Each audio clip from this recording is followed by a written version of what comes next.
Vuelta a clases con Antel.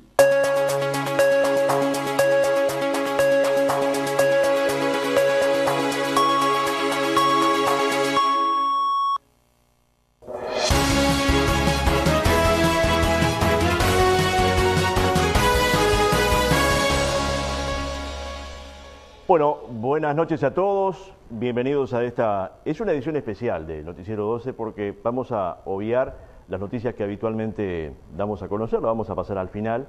Hemos invertido porque creo que amerita. Ayer con Ricardo, hablando telefónicamente en la noche, yo en mi casa y él en su casa, pactamos en hacer esto, ¿no? Creo que es necesario, y máxime Canal 12, que es un medio abierto, que lo puede ver todo el mundo en forma gratuita, sin necesidad de tener cable o en fin, y también estamos saliendo por Vera TV para todo el mundo.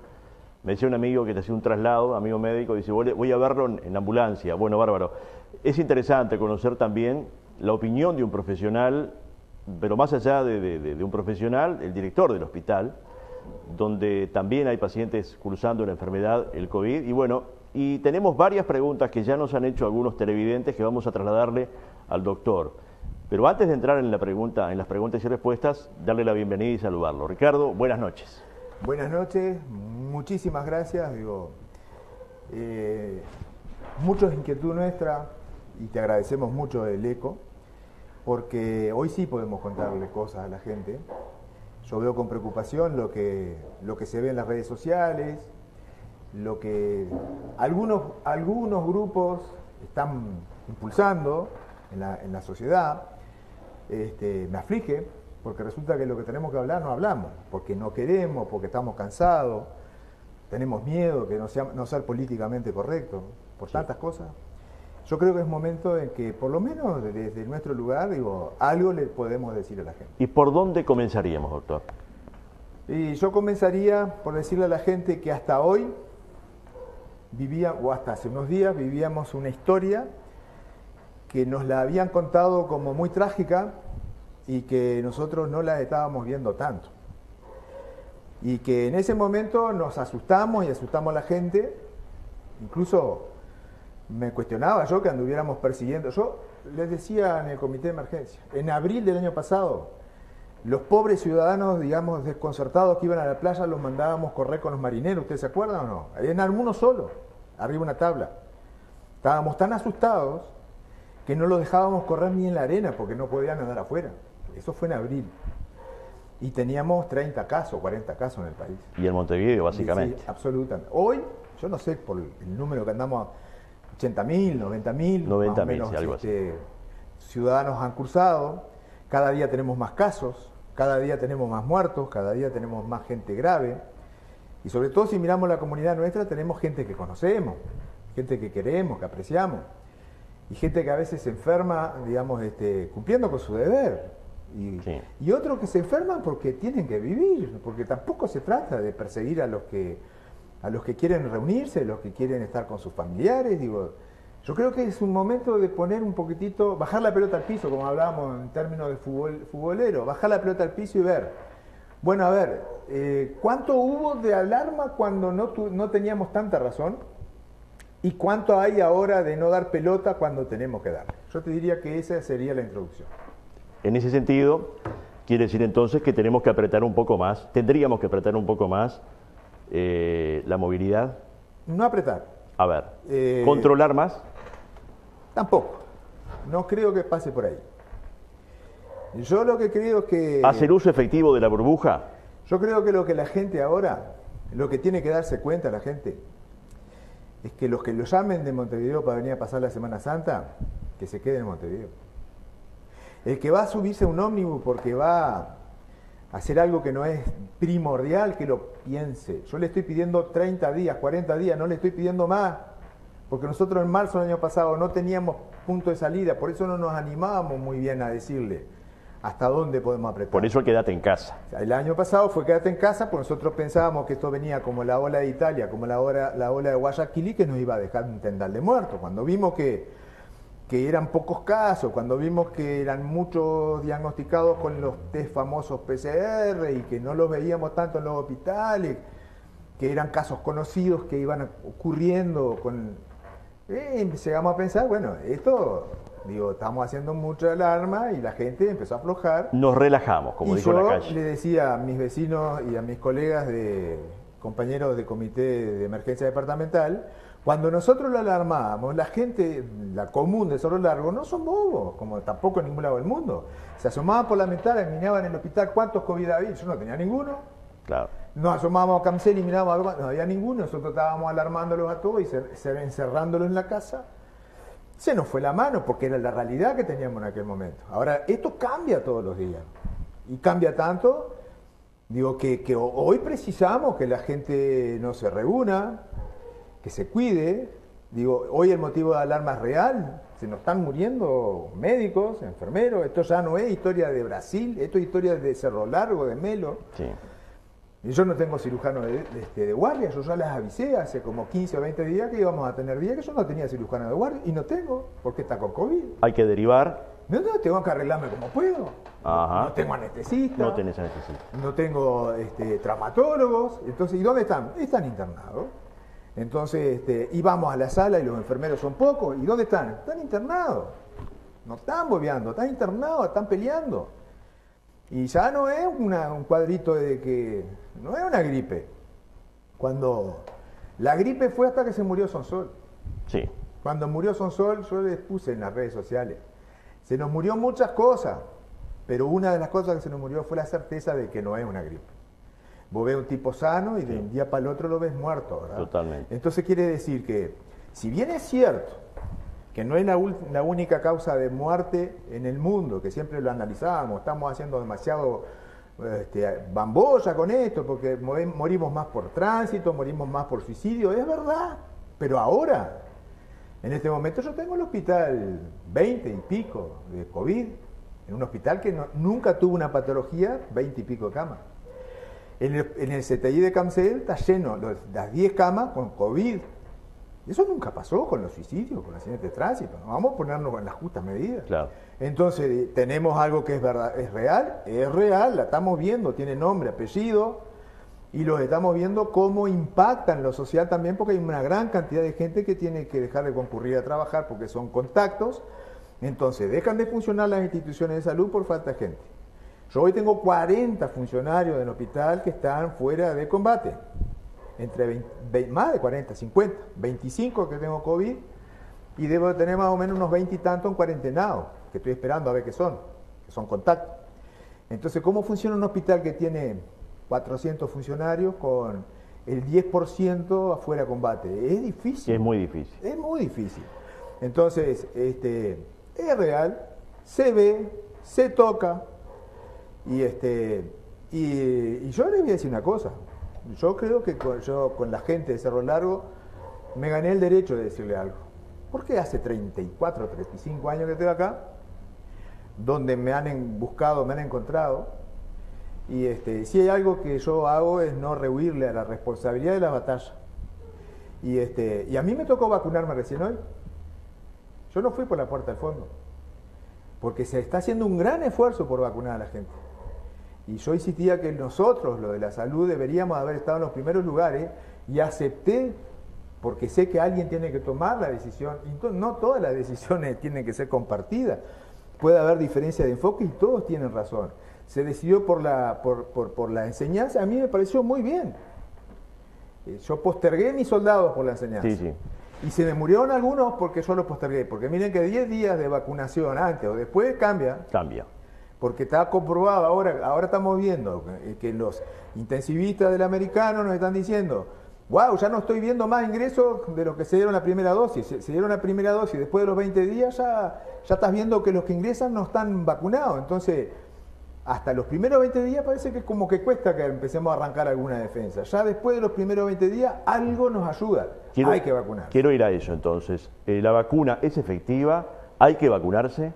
Yo te diría lo siguiente, si vos vas en un avión y el avión entra en picada, y yo te digo, tenés dos opciones, te caes con el avión o te tiras en paracaídas, ¿con cuál elegís? Por supuesto que elijo el paracaídas. Y yo capaz que te digo que el paracaídas está agujereado, Sí, pero vos decís, pero tengo una chance. Es mínima la posibilidad. ¿No? Entonces, y la vacuna, yo te digo, si la vacuna es inefectiva, cosa que no lo es efectiva. Pero supongamos con alguna teoría conspirativa, que la vacuna es un negocio, que nos van a inyectar el chip de Bill Gates, no sé de quién, bárbaro. De eso podríamos hablar mucho. Pero pensemos en lo siguiente. Hay más o menos 80.000 uruguayos que bailaron con el virus, ¿no? Y murieron 800, van 900, Sí. o sea, vamos 90.900, Sí, más o sí. menos, así es el número. Y con la vacuna ya vamos más de 500.000. El 15% de la población se vacunó. Exactamente. ¿Cuántos murieron? A ver, ¿cuántos murieron? ¿Cuántos estuvieron internados por la vacuna? No tengo datos. No existe. No existe. Yo soy un tipo alérgico. Hice conmigo lo que le recomiendo a mis pacientes. Me tomé un par de antialérgicos. Antes. Me di la vacuna y me fui a trabajar todo el día. Yo llegué a mi casa hace media hora. Te cambio la pregunta. ¿Qué pasa y tengo algunos familiares, qué pasa con algunas personas que cursaron la enfermedad sin saberlo y acuden a vacunarse o tuvieron sospechas de haber tenido la enfermedad? Bien. ¿Hay un análisis que permita determinar si tenemos anticuerpos, si tuvimos la enfermedad? ¿Podemos acudir a ello? Yo diría que eso no es recomendable. A ver. Yo diría, no es recomendable buscar las defensas. Y le voy a decir por qué. Primero, primer gran concepto. Digo, se puede vacunar todos los que no han tenido COVID, Sí, aunque lo ignoren, aunque lo ignore. aunque lo ignoren. Ese es el concepto básico.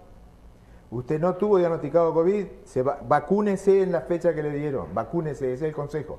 Vacúnese. Aunque lo haya tenido sin darme si cuenta. lo tuvo y no me enteré, vacúnese. Vacúnese. ¿Ah? ¿No me genera ninguna reacción? No.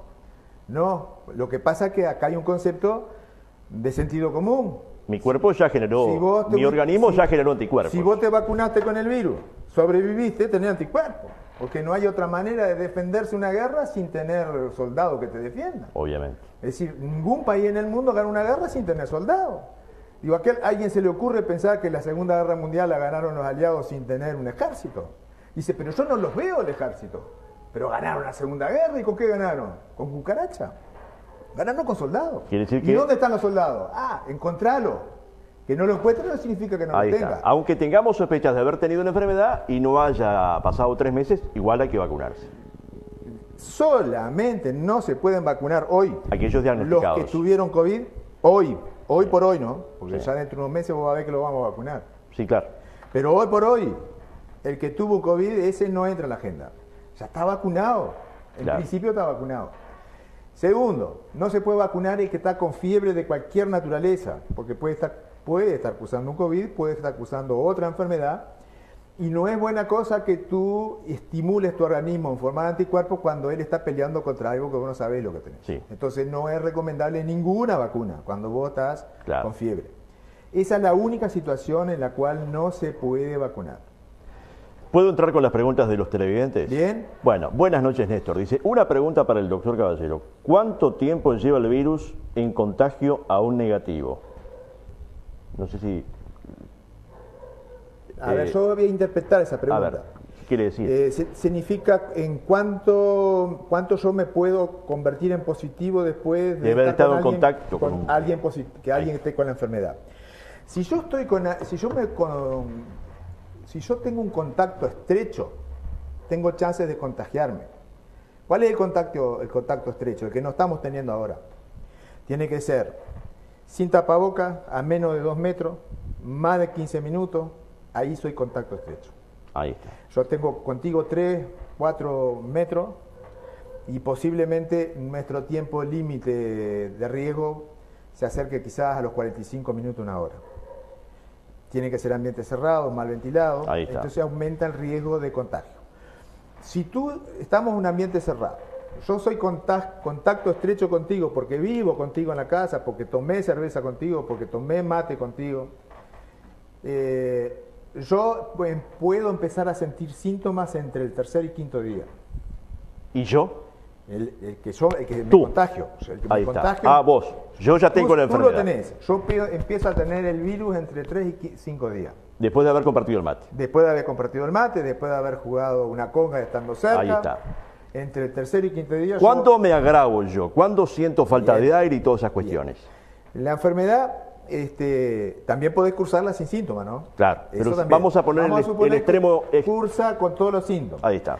Tú entre el tercer y quinto día es cuando empezás a sentirte mal. Fiebre, dolor del cuerpo, en Entonces fin. empezás como un estado gripal, empezás con algunos con dolor de garganta, algunos con un poquito de dolor de cabeza, algunos con malestar del cuerpo. Perdés el olfato y el No, gusto. eso después. Ah. Eso después. Ah, bueno. Eso después. Primero día, fundamentalmente es un cuadro gripal. Gripal. ¿Cuándo aparecen los demás síntomas? Después de los 7 primeros días, a veces se acelera, ¿no? Cuando los virus son muy bravos, muy malos, te puede quemar en 3 o 4 días. Pero te voy a decir lo que yo estoy viendo. Yo soy seguidor de COVID. Pero cuando llego a mi casa, sigo al personal sanitario que está enfermo y les hago una visita de cortesía de jefe, de director, pero fundamentalmente de amigo y de compañero de la vida, para saber si precisan algo. Claro. Porque el sistema de salud no tiene la capacidad de respuesta aceitada como para... Yo me encargo de los médicos, yo los llamo, a los enfermeros, los auxiliares de servicio, los de vigilancia, les pregunto cómo están y he aprendido con Y ellos. te sirve para He aprendido con ir ellos, aprendiendo. porque he aprendido con ellos, más allá de lo que yo leo. Los primeros 7 días te marcan cómo te van a ir los segundos 7 días. Los primeros 7 días vos tenés síntomas, poquitos síntomas, los segundos 7 días van a ser geniales, en grandes líneas. Ahí está. El que se muere en los primeros 7 días tiene grandes chances de que en los segundos 7 días tenés CTI. Tenemos que cuidarnos del frío para evitar contraer neumonía, no exponernos tanto, no andar en moto, en fin. Yo te voy a dar un O consejo. bañarnos y sacarnos la Te voy camisa. a dar un consejo de los médicos de antes. A ver, Los médicos viejos de antes que no sabían tanta virología y tantas cosas. encerrate, decía. Digo, mijito, cuídese porque la recaída brava, ¿se acuerdan? De Eso en acuerdo. la época hace 40 años, los viejos clínicos como Cesalino, como los que teníamos acá antes. Ellos tenían razón, ellos conocían cómo nosotros reaccionábamos frente a los virus. Cuando vos estás luchando contra un enemigo, si vos arriba de eso te exponés al frío, te exponés al sol, porque hay muchos COVID que están muy bien, y resulta que yo los miro en las redes sociales y están tomando sol en el fondo de la casa, porque están encerrados, porque se sienten bien. El sol te baja la inmunidad. Es una de las cosas que hace que el bicho te coma más rápido. Entonces, ni frío, ni ambientes de exposición solar, digo, no abusar con alimentos pesados, Claro. mucho líquido, todo sano, como los viejos de antes. Digo, cuidarse, no exponerse a agarrar golpes de salir afuera con el frío, digo, no es necesario. Yo sé que tenemos que estar en la alerta siempre, pero ¿cuándo tenemos que asustarnos y decir, bueno, esto ya es para oxígeno o para una sala de cuidados intermedios? Bien. ¿Cuándo? La gente que tiene COVID tiene que alarmarse cuando le empieza a tener dificultad para respirar. Cuando tienen mucha tos y no pueden respirar todo lo que desean porque quieren respirar hondo y les corta la respiración y terminan tosiendo, esos ya están para tratamiento con oxígeno. Ajá. Y en esa etapa es donde hay que recurrir a la ayuda médica. Hay que llevarlo a una unidad donde tenga oxígeno, el primer paso. Y ahí se le va midiendo la saturación del oxígeno en la sangre, a ver cuán grave está esa persona. ¿Y hay medicación para ello? Hay tratamiento. ¿Es con antibióticos o no? Es con muchas cosas. El tratamiento en la fase 1, de los primeros 7 días que tengo pocos síntomas, que son como una gripe, no tengo falta de aire, tengo desgano, pero nada más que eso, es paracetamol 1 cada 8 horas. Bajar la fiebre. Bajar la fiebre, cama, resguardo, tranquilo, líquido, comida sana. Primeros 7 días. Si hay agravamiento y entramos en la fase pulmonar, que es la falta de aire, ya en esa etapa necesita medicación que lo ayuda y que cambia la historia de sobrevivir o no.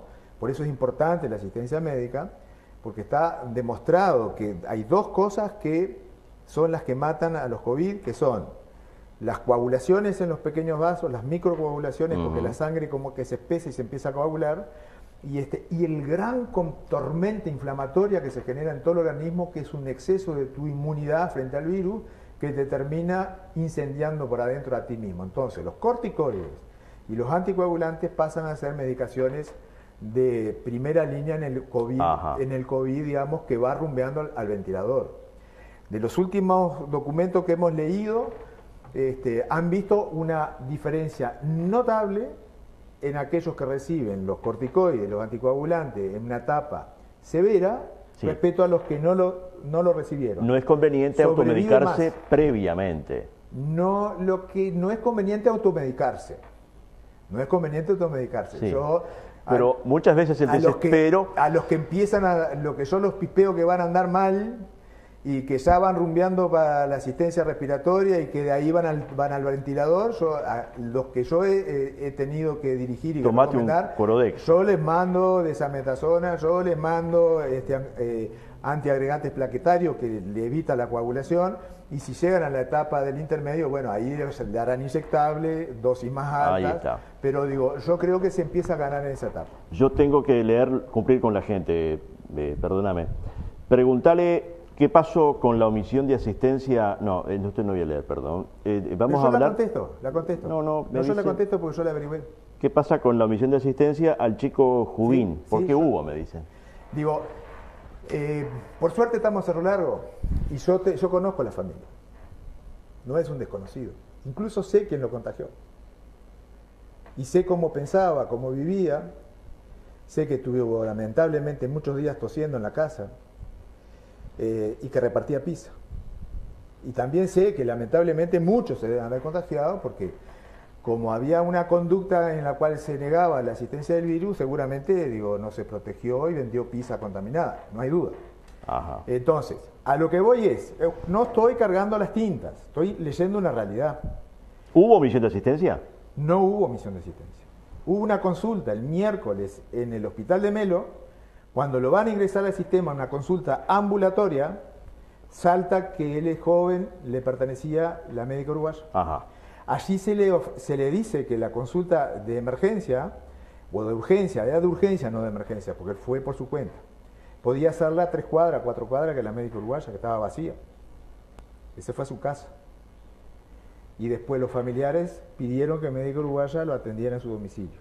Pero el hospital no le niega la atención a nadie. Si no conocía que su afiliación o su tratamiento debería ser canalizado a través de la mutualista médico uruguaya, en ese momento él se asesora en ese momento y tiene que ir a su prestador, salvo que le elija, si no, yo me quiero quedar acá. Si él se quedaba ahí, va a tener 3 o 4 horas de espera, Puede. porque teníamos toda la urgencia llena. Gracias, doctor. Otra pregunta, y me lo dice un familiar directo de una señora que está en el CTI. ¿Qué pasa con, por ejemplo, voy a dar nombres, si tú me permites? Sí, cómo no. Me dice Francisco Marcile y Marcela Rodríguez, que son los que están internados, Sí. una nurse y un médico, ya se habían vacunado. Sí. ¿Por qué llegan al CTI entonces habiéndose vacunado? Buena pregunta. Yo estoy vacunado hoy y yo le dije a todos mis asesores, tengo 20 días de vulnerabilidad absoluta, Sos pasible, como que no te hubieses vacunado. como que no me hubiese vacunado. 20 días, Más o menos. ¿tanto? Sí. Y estamos rumbeándole porque estas cosas no se conocen mucho.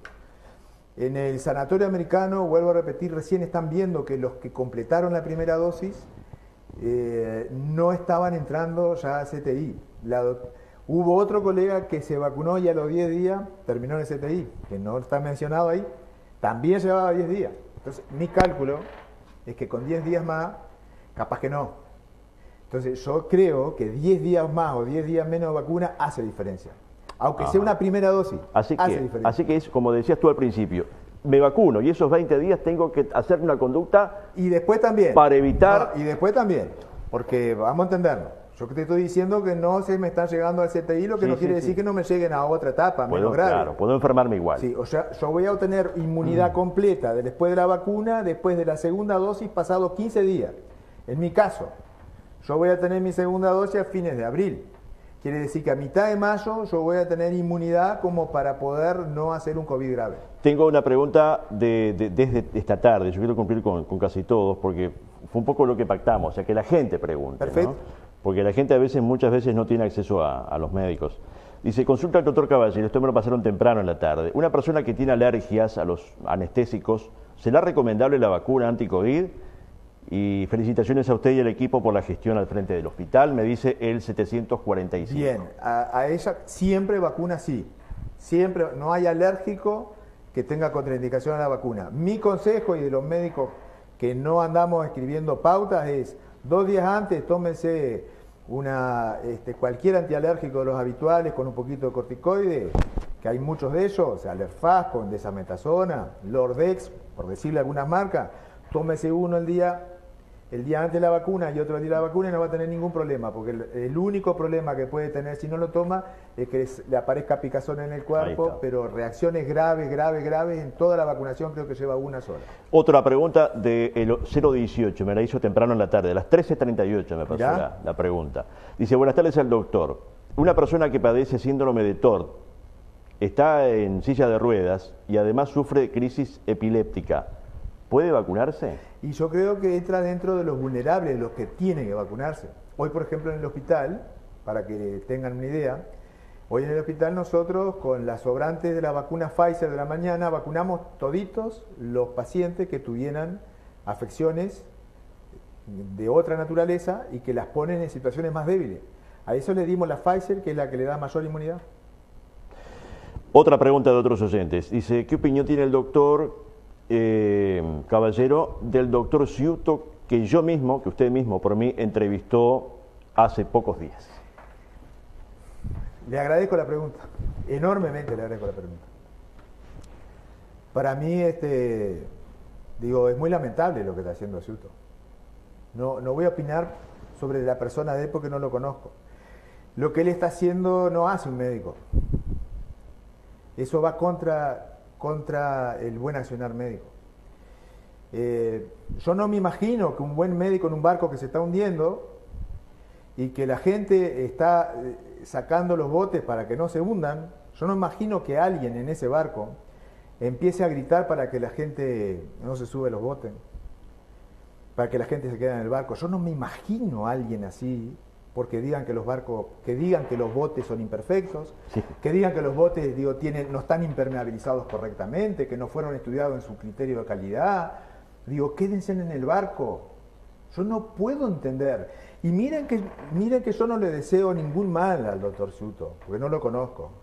Pero ojalá no tenga que enfrentarse a la disyuntiva de decirle a sus papás, que están vivos, que les dijo que no se vacunaran. Yo le deseo de corazón que no tenga que verlos con el COVID, porque si se hubieran vacunado no lo iban a ver. Gracias por la respuesta, doctor. Más preguntas de los televidentes. Cuando llega, es un poco repetitivas, pero yo quiero pasar por el Samidor. Cuando comienzo el periodo de tos y falta de aire o problemas respiratorios, en mi casa, antes de ir a un médico, porque sabemos que es complejo ir a una prestadora, ¿qué tengo que tomar para poder resistir ese viaje? Nada. Tiene que comunicarse. Y es tarea del sistema médico de detectar esa situación que tiene y rápidamente conducirla bajo ayuda con oxígeno, si es necesario, al centro asistencial para atenderla. Ningún remedio le va a cambiar esos momentos. Tiene que ser llevado a un lugar que tenga oxígeno. Angélica, pregunta, felicitaciones al doctor, al entrevistado por la presencia, ¿por qué no traen personal? Son varias preguntas. Una es esa. ¿En qué área se refiere? Y debe ser los especialistas que hablamos al principio, que te faltan anestesistas, cirujanos y traumatólogos. ¿Por qué no hay? Si la respuesta fuera que hay, yo les pregunto, ¿cómo es posible que en Cerro Largo tenemos solamente 3 intensivistas recibidos? Los otros son posgrado, ¿no? Claro. Son muy buenos todos, sin duda. Y a veces traemos a algunos de Montevideo para que cubra algunos días de guardia, pero los que residen en la ciudad son 3. ¿De dónde sacamos nosotros ahora? Ahora en el cuello botella en el país, no es comprar respiradores. Yo tengo 6 respiradores. Sí, quien lo haga funcionar. Tengo 6 respiradores último modelo hoy en el hospital. Hoy, 6. No lo tiene ningún CTI privado del país. Quien lo haga funcionar. ¿Y yo cómo lo hago funcionar? Tengo un intensivista que me da una mano para la unidad que vamos a hacer de cuidados críticos. Pero yo no puedo conectarlos a un ventilador porque preciso varios intensivistas que Cerro Largo no tiene. Cerro Largo, los pocos que tiene están trabajando en Camcel y con grandes dificultades. Pregunta también Angélica, que es la segunda pregunta, dice, tiene poliartritis reumatoidea, análisis recientes le dio que tiene inflamación general y un poco de anemia. ¿Puede vacunarse? Primero que escuche el consejo de su médico, porque para vacunarse uno tiene que estar estable. Si ella tiene un empuje y si está con anemia, capaz que no está en el mejor momento. ¿Por qué no hacen autopsias a los que fallecen de COVID? porque no es necesario. Porque yo me gustaría profundizar eso. Se hacen autopsias a los que mueren de infarto de corazón, se hacen autopsias a los que mueren de ACV. Las autopsias se hacen con dos criterios: o porque a alguien es asesinado, o hay sospechas de homicidio, claro. Cuando el médico dice este no es una muerte natural, entonces va al forense y el forense hace y busca si fue envenenado, si lo mataron de un palazo, si le dieron algún balazo. Entonces, y la otra es cuando yo quiero hacer investigación clínica. Si yo quiero hacer investigación clínica, tengo que pedir permiso a la familia para que me deje, digamos, hurgar en el cuerpo de su familiar. Claro. Y pasa a ser motivo de mi inquietud de investigación. Yo no le voy a aportar nada a la familia. Claro, pero eso meterse también a un riesgo, ¿no? Digo, no, se puede hacer, pero vos tenés que tener una cátedra de investigación. Yo voy a hacer investigación en Melo, claro, en Lombardía, en Italia, con el medio de la situación que tenían. Iban a hacer investigación clínica, de autopsia, claro, cuando estaban cayéndose todos los días. Atendían a los vivos. No tenía a nadie, claro, tenía que atender a los vivos. Claro. Entonces, no hay acá conspiraciones ocultas. No, miren que no quieren hacerla porque no quieren saberlo. No. Cuando la muerte es natural, el médico está facultado por la ley de poner muerte natural, aunque la enfermedad pueda ser el COVID, pueda ser un infarto, pueda ser una neumonía de otro tipo. Al legislador le es suficiente con que el médico le diga que la muerte es natural. Lo otro son teorías conspirativas, claro, que lo tiran en este momento y que son tontas, porque yo le voy a decir más. Para hacer diagnóstico de COVID, digo, se puede hacer como cuando alguien hace diagnóstico de que si en una pieza al lado hay un bicho encerrado, y yo te digo, tiene 4 patas, puede ser cualquier cosa. Digo, ruge, decís, pucha, ¿y es grande? Sí. ¿Tiene cola? ¿Tiene melena? Digo, ¿qué será? Es difícil errarle, ¿no? Es difícil errarle. Bueno, entonces en el COVID lo mismo.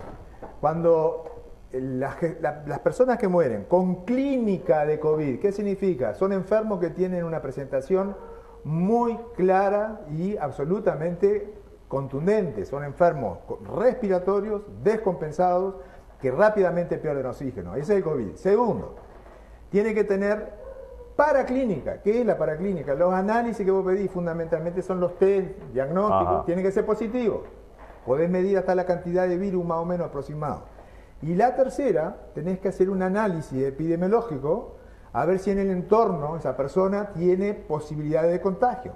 Cuando esas 3 patas coinciden, es como la prueba de León.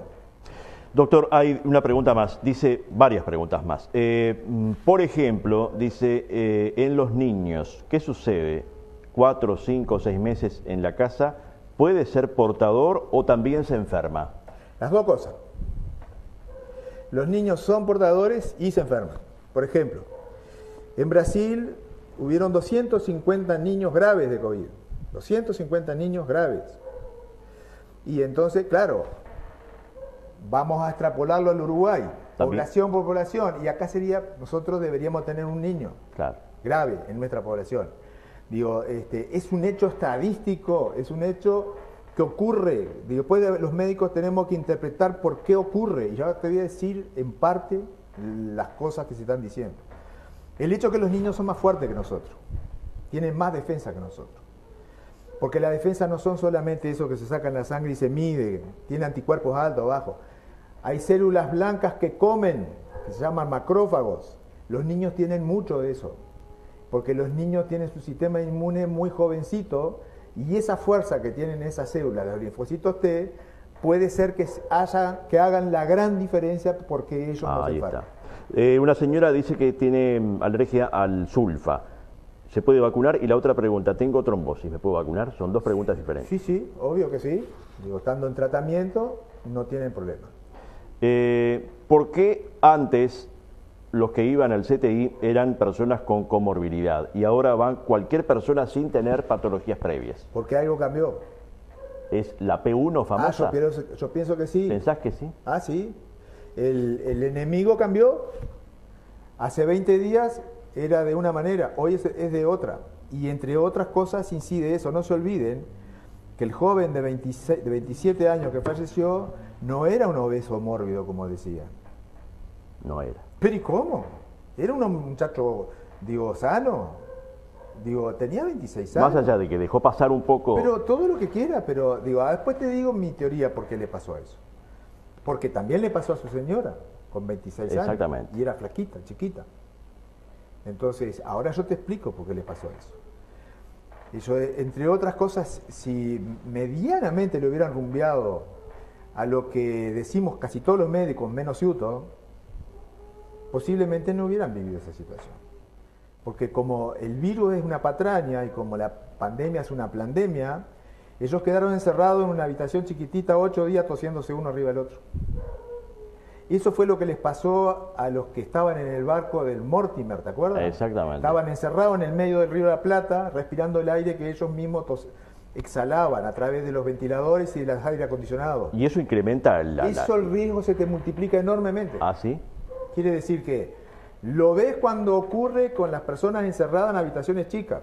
Ellos vivían en habitaciones chicas, convivieron 10 días tosiéndose uno arriba del otro. Por eso dicen de ambientes ventilados. La primera indicación de un COVID en la familia es cuarto separado, aunque haya estado abrazado con su esposa hasta la noche anterior y la esposa pueda ser positiva. Primera indicación, cuarto separado. Segunda indicación, habitaciones ventiladas. Tercera indicación, usen tapabocas los que están alrededor de y el que está con COVID. Cuarta indicación, no intercambien toallas. Claro. Quinta indicación, mantengan la distancia a pesar de que puedan estar contagiados, porque hace la diferencia. No es lo mismo que tú estés respirando todos los días el virus a que tú te defiendas de una dosis que tú respiraste a que te la estén bombardeando contigo. Ese detalle me parece imprescindible y la esencia de la nota de esta noche, doctor, porque muchos no sabíamos eso. Que el virus se va enfureciendo, digamos. Cuanto más tú inhalas el virus, peor te va. Es como que te aumentan los soldados que te atacan y tus defensas son superadas. La joven que padeció el cuadro grave con 26 años, que estuvo en el CTI de Mina y hoy felizmente está en su casa, esa joven fue producto de la gran cantidad de virus que respiró en esos días. Ajá. Y se salvó porque es fuerte. Pero su esposo, su compañero, que era tan fuerte como ella, no lo resistió. Quiere decir que ella está viva, porque tuvimos suerte. Se ve que es una funcionaria, dice, ¿qué pasa con los funcionarios que están desde junio hasta la fecha y no los cambian? Eso es letra chica en esto. Buenas noches. Dice que tiene problemas después que se vacunó, le salió como sarpullidos y tiene como que le están saliendo heridas. ¿Qué debe hacer después de vacunado? Después de vacunado. Es la alergia que tú decías. No, pueden haber algunas reacciones, sí, de ese tipo. Tiene que consultar, hay tratamiento, se hace tratamiento fundamentalmente con corticoides y antialérgicos. Bien, dice, situación del hogar de ancianos. Bien, ¿qué quieren saber? ¿Cómo están los que están afectados por la enfermedad, los que están positivos? El hogar de ancianos, nosotros tomamos conocimiento de la situación el domingo. El doctor Ricaña dice que te llamó y fueron juntos. Fuimos juntos, es verdad. Porque nosotros personalmente no creemos en los generales de escritorio, ni tampoco en los jugadores de fútbol que nos animan a patear penal. Cuando yo a los funcionarios del hospital los mando a primera línea de sopar y entrar donde está el virus, yo los acompaño. Yo estoy con ellos. Yo me protejo, pero estoy con ellos. Porque así como se arriesgan ellos, tenemos que arriesgarnos lo que estamos atrás del auditorio. Y entonces valoramos el trabajo de ellos. Y vemos cómo ellos pasan. No creas que no están pensando que tienen que volver a la casa y que tienen un hijo chico. Lo menos que podemos hacer es acompañarlos. Y el doctor Ricaña estuvo parado junto conmigo. Me lo dijo, sí. Tuvimos los dos y te voy a decir más, porque yo se lo decía hoy a los médicos de la puerta. Yo le agarré la mano a una abuela con COVID, sin guante, porque tenía miedo que le hisoparan. Y nosotros los hisopábamos y le hacemos el diagnóstico en 10 minutos. Y yo le agarré la mano a la abuela. Y a los 10 minutos me dijeron, es positiva, doctor. Perfecto, me lavé la mano, puse un alcohol y seguí. Estoy vivo y voy a seguir vivo si Dios quiere. Porque con mínimas maniobras de cuidado, uno no tiene por qué enfermarse. Eso sí, lo primero que hicimos cuando llegamos al hogar de ancianos es abrir todos los ventanales. Claro. ventilamos todo, hisopamos a la gente cerca del aire. Eso yo lo hago para proteger a la gente y a los funcionarios. Y hoy por hoy el foco de COVID del hospital el hogar de ancianos está controlado. Tenemos 2 salas, una COVID y otra sin COVID. Y ahora los ancianos que van a cursar su COVID están siendo vigilados por médicos y bueno, vamos a ir atendiéndolo en la medida de lo que ellos necesitan. ¿Hay alguno grave? Hubo uno que falleció ayer. Fue ingresado, fue el primer caso que fue ingresado Del hogar. Del hogar, que fue ingresado a su prestadora y después no sobrevivió. Los otros están estables, están internados en el mismo hogar, están siendo asistidos allí, no precisan oxígeno y el 90% son sin síntomas. Si te tocara ser el ministro de Salud Pública, ¿hubieses actuado de la misma forma que está actuando el gobierno uruguayo en este momento o hubieses introducido alguna modificación en las disposiciones? Muy buena pregunta. Yo al respecto tengo que decir varias cosas. Quizás, las alternativas deben de haber sido varias, pero no es difícil estar sentado para tomar una decisión porque no es sanitaria. La decisión es sanitaria, social, económica. Política. Porque yo tengo un refuerzo de personal como me pedían hoy en el hospital de Melo. Me hicieron un refuerzo de como de 30, 40 funcionarios. Y tengo un conflicto con la Federación de Funcionarios. Es político. Ajá. ¿Por qué? Pues están en desacuerdo porque están en desacuerdo porque yo nombré 40 personas. ¿Y no es necesario? Claro que es necesario. Pero si yo sigo el mecanismo habitual, se me mueren todos. A mí me dieron la potestad de nombrar 40 personas, las nombré en 2 minutos. Obvio. Pero agarro los jefes de cada área, buscame tanta enfermera, tanta licenciada, elegíme las mejores, yo agarré los médicos que tenía y formamos un equipo de trabajo que empieza el 1 de abril para tratar solo los COVID. No es momento de estar llamando Entonces, a licitación. Cuando yo tengo que estar repartiendo mi tiempo en lo político, cuando yo tengo gente que se me está muriendo. Y sin embargo tengo que hacerlo. Por eso te digo, las decisiones son difíciles. Yo estoy en todo de acuerdo con las decisiones que tomó el gobierno, con algún matiz que lo dije en el departamento. Yo hubiera parado las clases 2 semanas antes de Semana Santa, creo que eso nos hubiera ayudado, pero entiendo que mi visión es personal, que la visión que toma el gobierno es colectiva, apoyada en mucha gente que sabe mucho más que yo. Sí, pero los padres pedían eso también. Está bien, ¿no? pero el que gobierna tiene que dirigir, tiene la obligación, porque todos le piden cosas disímiles. Porque la misma asociación de magisterio que le estaba pidiendo la presencialidad, la no presencialidad primero, después pedía la presencialidad, sí. ahora en estos últimos días. Y ahora, como íbamos a mandarlos como en la enseñanza a distancia, quieren presencialidad. Bueno, entonces vos decís, vos no podés, te enloquece todo el mundo, tenés que tomar una decisión. Yo lo único matiz que tengo es que yo hubiera parado un poquitito antes, pero creo que lo vamos a empatar después de Semana Santa porque vamos a precisar unos días. El Sindicato Médico del Uruguay se está enfrentando al gobierno por una decisión que el sindicato cree que hay que aplicarla, que es el toque de queda, por ejemplo, ¿no? Más allá de que hay algunos matices políticos que todos conocemos, hay una propaganda masiva del sindicato médico. ¿Qué lectura te merece, doctor? A mí me parece, si es eso lo que está promoviendo, me parece lamentable. Si hay algo que yo pido en el Comité Departamental de Emergencia... Que no se politice. Es que la policía, no actúe con los jóvenes. Yo no quiero que golpeen los gurises. De ninguna manera. Estamos todos locos. Vamos a salir a golpearlos porque los gurises son gurises. Si están tomando cerveza, que le estamos pidiendo que aguanten un poco, y yo les voy a tirar a los milicos arriba para que les peguen con la cachiporra porque están tomando cerveza, porque el gurí después le tiró un botellazo al milico, se armó el lío porque hizo un desacato, terminamos con un gurí baleado. ¿Vale la pena eso? Yo estoy 100% con el presidente. De ninguna manera. Yo viví la autocracia en este país. Yo viví la dictadura y el poder autocrático de los que estaban mandando. Yo no quiero eso. Yo quiero que salgamos todos juntos haciendo lo que tenemos que hacer, y que si no sabemos hacer eso, yo no preciso que vengan los soldados del cuartel a ponerme una bayoneta en el cogote para meterme adentro de casa. Esa gente que está cursando una enfermedad, doctor, y que sale de la casa a ser mandados. Me decía recién que hay denuncias policiales incluso para evitar que la persona se exponga públicamente y pueda seguir contagiando. Es muy habitual. ¿Sí? Sí, Yo totalmente. me enteré hoy de eso. No. Lamentablemente, y yo te vuelvo a repetir, y eso que le va a pegar un tiro en la nuca.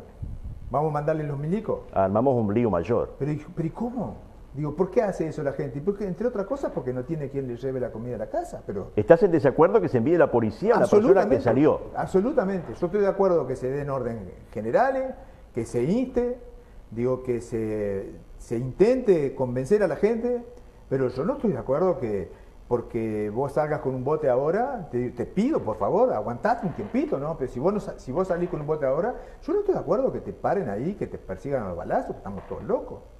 Digo, tenemos que salir como sociedad civilizada. ¿Cómo le fue a los países que metieron a punta de pistola en la primera etapa? ¿Les fue horrible? ¿Fue peor que a nosotros? Entonces, politizar esto ahora, porque yo no soy vos, no me chupo el dedo. ¿Qué quieren hacer? Quieren que el gobierno se empantane para tomar una decisión de ese tipo, y después, digo, hicieron un lío bárbaro en la Plaza Sereñi solamente porque estaban tocando el tambor y no hicieron caso y no hubo nada. Intentaron disolver esa manifestación, que era un grupo más de 10 o 15, no hubo ninguno golpeado, pero hubo unos empujones, poco menos que tiran al ministro del Interior. Imagínate que nosotros sacamos a perseguir los gurises a tiro. Pero estamos todos locos.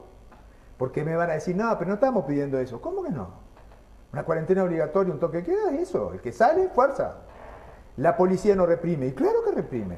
Si es el perro de la sociedad que yo tengo atado para que muerda, que lo voy a mandar a pedir, por favor, señor, por favor, entre a su casa, que usted no tiene... Te van a agarrar el cogote porque están enseñados para eso, están formados para eso. Entonces yo no quiero, eso es un índice de violencia en la sociedad, que el único que gana, el que está en la oposición, esperando que la gente se dé vuelta. ¿Está bien atendida la gente que tiene COVID y que no puede salir, que no tiene plata, que no puede hacer la changa? Yo sé que tú estás metido en otra cosa que es atender a los pacientes, pero lees mucho. ¿Te parece que le falta asistencia social? ¿Que le falta un asistente social? ¿Que le falta alguien que le traiga una canasta, un plato de comida? ¿Faltó eso? Y si yo te dijera, ¿Fuimos cortos con no, eso? Siempre fuimos cortos. Siempre fuimos cortos. El gobernante que no tenga la autocrítica para decir que es corto, Tiene el autoestima muy alto. te voy a decir lo que le decía a mi hija psicóloga el otro día. Yo estoy en una etapa en mi vida que te puedo decir. El que no vive para servir, no sirve para vivir. Entonces, si un gobernante se siente satisfecho teniendo gente que está pasando mal, digo, ese gobernante a mí no me representa.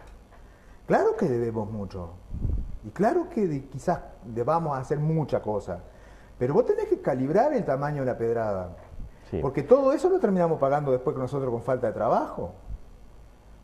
Nosotros tenemos 100.000 uruguayos hoy en seguro de paro, ¿y de dónde sale la plata esa? La pagamos todo, ¿no?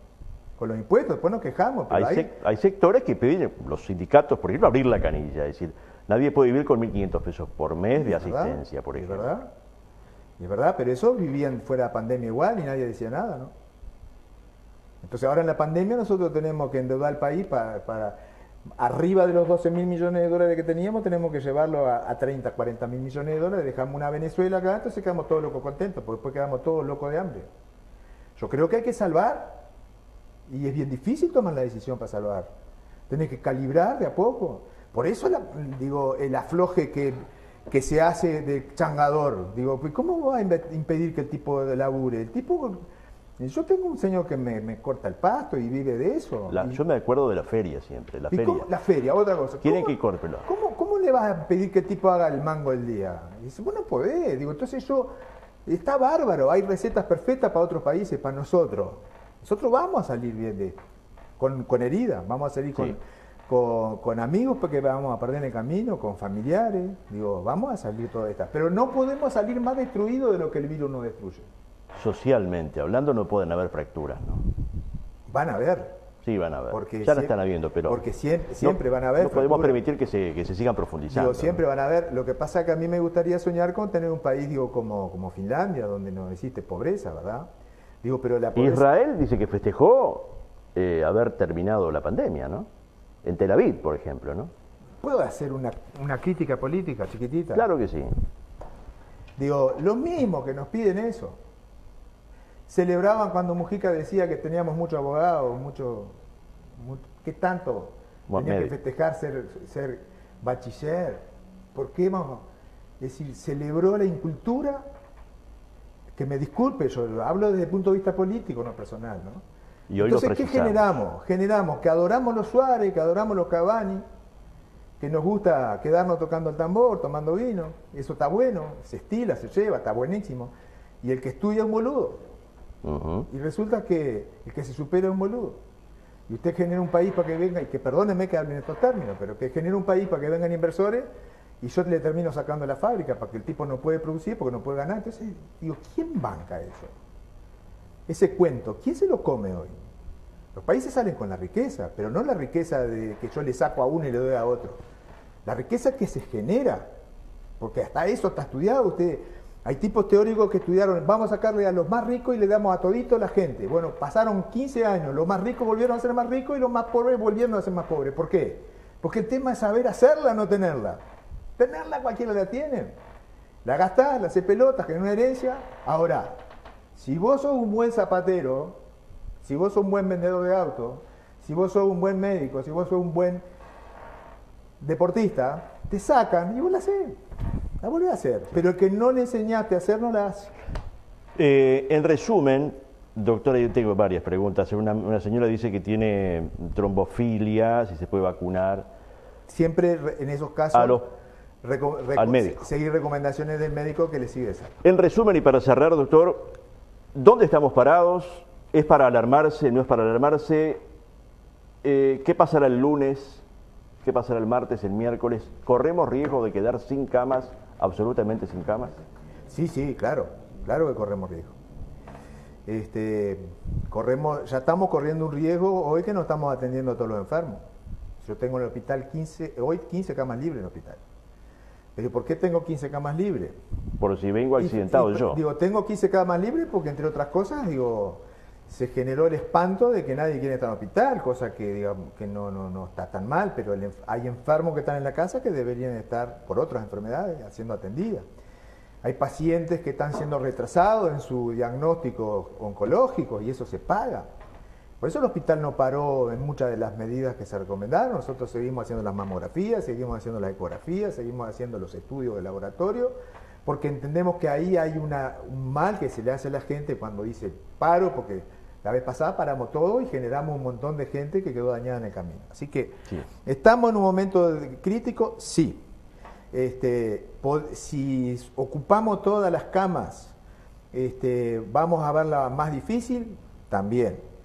Digo, ¿qué va a pasar el lunes y el martes? No sé, porque si hay una constante de esto que vos nunca sabés lo que va a pasar en estos 3 días. Es una total incertidumbre. El comportamiento comunitario y del virus es incierto.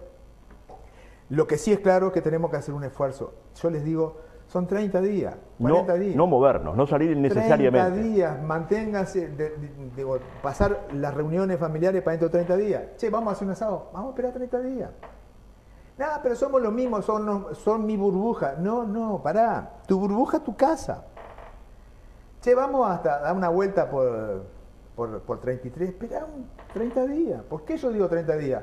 Porque vamos a tener una masa crítica vacunada muy fuerte, y va a haber una gran disminución de gente grave. 30 días, pero lo digo yo porque intuyo que es así. Yo no estoy hablando en nombre de la academia, ni de ACE, ni del gobierno. Entramos al túnel y vemos una luz de esperanza. Yo veo que nosotros, a fines de mayo, junio, vamos a estar parados con el paracaídas abierto. No nos vamos a estrellar, vamos a estar en el paracaídas abierto. Junio. Entonces hagamos un esfuercito, un mes más y poquito. Y nosotros vamos a recuperar la normalidad después en el invierno. Vamos a tener que enfrentar las patologías del invierno que no enfrentamos el año pasado. Pero como no las vamos a publicar, como no se las vamos a contar, la vamos a sufrir nosotros solos y no va a haber alarma pública. La alarma pública acá se generó porque se concentró todo en una sola cosa. Junio, yo creo que nosotros ya estamos desinflando el globo y se va a ir normalizando. Ahora, estamos jugados a que la vacuna funcione. Claro. Y tenemos que verla funcionar. Aparentemente esta que estamos dando, tanto la Sinovac como la Pfizer, es efectiva para la P1. Entonces, yo no alarmo, digo, aguantemos un poquito más. Hay gente que está enojada. Mi mamá tiene 75 y no le dieron hora para vacunar. Digo, yo me vacuné ayer y vengo bailando con los virus hace rato. Sí, claro. Digo, la que puede esperar en su casa, su turno, no tiene por qué salir a exponerse. Que espere. Se está vacunando ahora con la Pfizer. Las dos, Pfizer Las dos. y Sinovac. La Pfizer hay que darse dos también. Todas son dos. Ah, todas son Todas dos. son dos. ¿Y cómo se multiplican las edades? ¿Cómo se dividen las edades para las vacunas? Las dividieron el grupo experto que tiene Sí. la presidencia del Ministerio de Salud Pública, donde primero hicieron franjas de exposición, entraron los grupos de soldados, policías y maestros. Recuerdo con la Sinovac. Ahí empezaron de entrada, porque se la podían haber dado lo de la salud también. Allí, después cuando la respuesta no fue tan buena, se abrió para el grupo de los demás de 50, de 50 a 60 o de 50 a 65 se abrió. Y ahí fue mucha gente y muchos médicos se vacunaron en esa etapa. Ajá. Otros esperaron la etapa de la Pfizer, que empezó después, que vino para la primera del grupo de médicos más expuestos, que eran los del CTI, los de las puertas de emergencia, las enfermeras de Gacián Hisopado, etcétera, etcétera. Todo, ese primer grupo entró. Yo me quedé en el segundo grupo, que eran los médicos de policlínica o los médicos de administración, y me la di hoy. Igual vengo bailando con el bichito junto con todos los míos, ¿no? Sí, total. Así, ¿no? Total. Y lo que se espera es que se van a ir cumpliendo la etapa por edades. Ahora va a haber, la semana que viene van a empezar, digamos, para la parte de salud, administración sola. Después van a ir abriendo por edades. Ya hoy, por ejemplo, te decía, ellos me dijeron que tenían varias vacunas para los internados. Ya vacuné todos los internados con la Pfizer. Y entonces vamos a ir ampliando, se pueden agendar con cualquiera de las vacunas. Está abierta la agenda, cualquiera entra. Digo, en mi casa entraron a agendar a un familiar anoche y ya lo agendaron. O sea, Está que abierta. fácil. ¿Y cómo eligen con qué vacuna se quieren vacunar? No, eso no se elige. Eso te lo asigna, La que te toca. la que te toque. Y yo agarraba la que me tocaba. Ahí está. Pfizer fue la tuya. La mía fue Pfizer. Mi jefe de medicina se vacunó con Sinovac. La Pfizer me dijiste que cubre el P1. Las dos cubren. Las dos. Las dos. Es más, los chilenos hicieron un estudio interesantísimo con la Sinovac, que a mí me alarmó porque los argentinos ahora lo están estudiando en hacer una dosis sola a toda la población, porque no les da para las dos dosis. Claro. Y una dosis sola sirve, pero igual se ven cuadros graves, menos pero se ven. Los chilenos estudiaron que entre la primera y la segunda dosis de la Sinovac en los hogares de ancianos, pudieron ver que antes de que se completara la segunda dosis, analizaron los que se habían muerto en ese periodo y casi todos ellos eran los que no habían decidido no vacunarse por alguna razón u otra. Y los que habían recibido la vacuna no estaban dentro de los grupos que se morían, con una dosis. Quiere decir que una dosis, más allá de los 20 días, que más o menos que empieza a subir la defensa, te puede defender de morirte. Uh-huh. ¿Cuánto dura el virus en tu cuerpo desde que te detectan la enfermedad? Más o menos promedialmente 14 días. O sea que tienes que estar 14 días. 14 días creo que se me cayó el micrófono, ¿puede ser? Se te cayó tu teléfono. Está. 14 días es lo que nosotros usamos como parámetro para darles de alta a un COVID sintomático. Si a los 14 días no tiene síntomas, se le fue la fiebre, se le fue la falta de aire y no tiene dolor de cabeza, bueno, a los 14 días, día 15 ya está de alta. Los que hacen un COVID sin síntomas son 10 días. Lo que se ha estudiado es que la subida más alta de virus está entre los 5 y los 7 días. Ahí es donde sos más contagiante. Ahí está. Después empieza a bajar lentamente. La mayoría a los 14 días ya no tienen vestigios de virus, ¿El pulmón te puede quedar afectado? pero hay algunos que pueden tirar virus hasta 20 días, que son los que no se curan totalmente. Así que ¿20 días después de los 14? Después del día 0 pueden Ah. llegar hasta los 22 tirando virus, porque esos son los que no se han curado, los que no se pueden dar de alta. Y las secuelas del COVID son serias. Tú viste una placa, me lo dijiste fuera de micrófono, corro el riesgo de decirlo públicamente, que el pulmón no estaba del todo bien. De una persona que cursó la enfermedad sin tener exceso de tos. Muchísimos COVID que han pasado su enfermedad en la casa y que se han recuperado y el médico no ha intervenido, Si a la mayoría de ellos le sacamos placa, nos vamos a asustar las cosas que vemos en las placas. ¿Cómo deja el COVID los pulmones? El COVID te muele los pulmones. Y cuanto más grave sea tu enfermedad, peor es la afectación pulmonar. Entonces, ¿a qué voy con esto? Que es importante controlarse con médico cuando uno queda con síntomas, cuando uno queda con molestias, porque es necesario hacer controles para verificar qué tipo de daño pudo haber sufrido y qué tipo de seguimiento hay que hacer. Doctor Ricardo Caballero, muchas gracias por haber estado con nosotros. Fue muy claro. No sé si no le pregunté algo que quisiera haberlo dicho. No, yo a modo de cierre final, yo le diría a la gente que hoy sí tenemos que darle pelota, ¿no? Digo, pasamos de un tiempo en que nos cansamos de esperar que apareciera lo que no aparecía, que era muy esporádico. Digo, hoy es en serio, hoy apareció y es más fuerte. Que nos quedan 30, 40 días para lograr, digamos, un nivel inmunitario colectivo que sea aceptable, o por lo menos que empecemos esa recuperación de defensas. Hay gente que está con miedo. Y yo creo que hay poco miedo. ¿Sí? Sí. El miedo dura 10 días, desde mi punto de vista. Dura 10 días el miedo, después bailan y se olvidan rápido de todo. Lo que hoy está pasando es que cuando se enferman de COVID, la gente pasa muy mal en la casa. Porque la pasa con mucha aflicción, con mucha depresión, con mucho miedo, están muy solos. Digo, el sistema de salud estamos fracasando ahí. No estamos acompañando a la gente en la casa. Tenemos una grave falencia. Y eso es una mea culpa que lo tenemos que hacer, pero con una autocrítica que tenemos que hacerle al hueso. No estamos a la altura de la necesidad de nuestra gente. Y en Cerro Largo en particular no estamos a la altura de lo que la gente precisa de nosotros. Tenemos que estar más con esa familia, tenemos que estar más al lado de ellos, tenemos que llamarlos, tenemos que saber cómo están, cuando se sienten mal, mandarles una ayuda médica.